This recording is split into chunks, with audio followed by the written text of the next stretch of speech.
TTD తొక్కిసలాట ఘటన దురదృష్టకరం.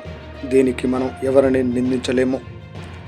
చింతించడం తప్ప మనం చేసేది ఏమీ లేదు.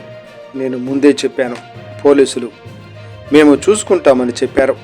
TTD chairman BR Naidu. నాకు తెలుసు గొడవ అవుతుందేమో అనే నాలో అనుమానం ఉంది. నేను అధికారుల దగ్గర కూడా వ్యక్తం చేశాను.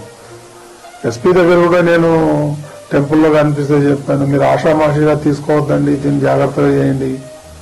అప్పుడు అన్నారు వాళ్ళు 5,000 మంది పోలీసులు పెడుతున్నామంటే మేము చూసుకుంటామండి, అది ఇది అని అన్నారు నాతో. ఇది దురదృష్టకరం. ఇప్పుడు ఎవరిని మనం నిందించలేము, ఒకలా ఇద్దరా అనేది. ఈ పొరపాటు జరిగిపోయింది, మరి దానికి చింతించడం తప్ప మనం చేసేదేం లేదు ఈ టైంలో.